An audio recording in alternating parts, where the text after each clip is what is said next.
on up, do your thing. Go up.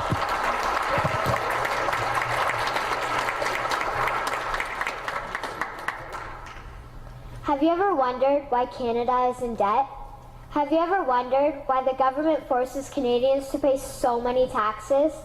Have you ever wondered why the bankers from the largest private banks are becoming wealthier and the rest of us are not?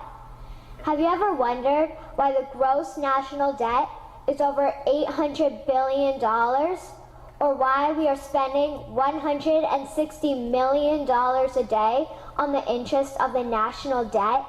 That's $60 billion a year.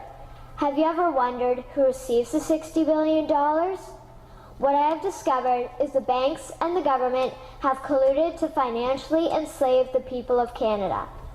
I will share with you 3 important points of reference, which will hopefully spark enough interest and concern for you to continue the research on your own and to engage your government to stop this criminal act against the people of Canada.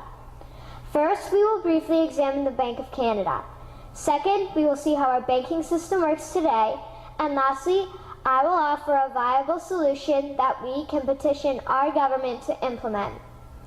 A very little known figure in Canadian history is Gran. He was a lawyer, member of Parliament, and mayor of Vancouver. His contribution to Canada is probably the greatest in our history. He championed the creation of the National Bank of Canada, whose sole purpose is to create and manage Canada's money.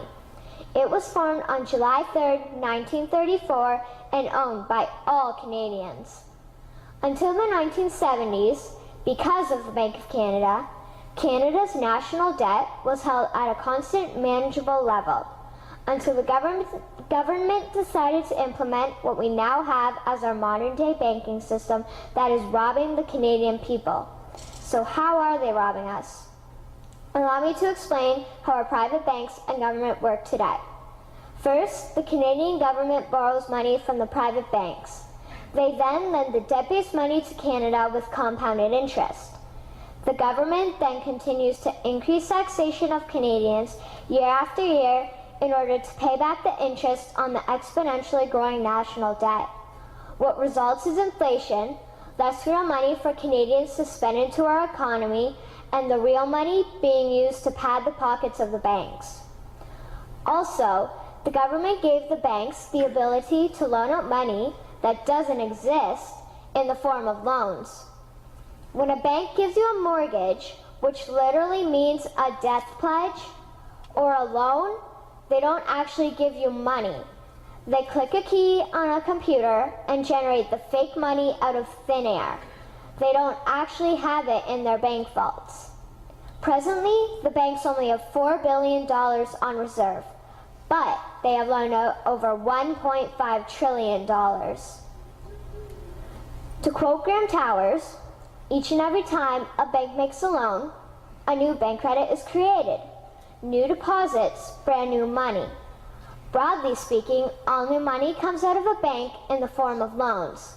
As loans are debt, then under the present system, all money is debt.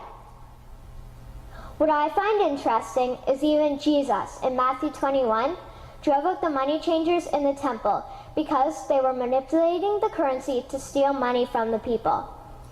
The private banks are just like the money changers in Matthew 21. They are defrauding and robbing the people of Canada, thus their freedom, and they need to be stopped. How should the banking system work? In an infamous interview, Mr. McGeer asked Mr. Towers, "Can you tell me why a government with power to create money should give that power away to a private monopoly and then borrow that which Parliament can create itself back at interest to the point of national bankruptcy?" Mr. Towers replied, "If Parliament wants to change the form of operating the banking system, then certainly that is within the powers of Parliament. In other words, if the Canadian government needs money, they can borrow it directly from the Bank of Canada. The people would then pay fair taxes to repay the Bank of Canada. This tax money would in turn get injected back into our economic infrastructure and the debt would be wiped out. Canadians would again prosper with real money as the foundation of our economic structure and not debt money. Regarding the debt money owed to the private banks, such as the Royal Bank, we would simply have the Bank of Canada print the money owing, hand it over to the private banks, and then clear the debt with the Bank of Canada. And yes, we have the power and lawful right to do so. In conclusion, it has become painfully obvious, even for me, a 12-year-old Canadian, that we are being defrauded and robbed by the banking system and a complicit government. What will we do to stop this crime? What will we do to ensure that the next generation will live free and clear of the debt-based economy that enslaves them to the banks? Margaret Mead said the following, and I hope that all of you remember this. Never doubt that a small group of people can change the world. Indeed, it is the only thing that ever has. Thank you.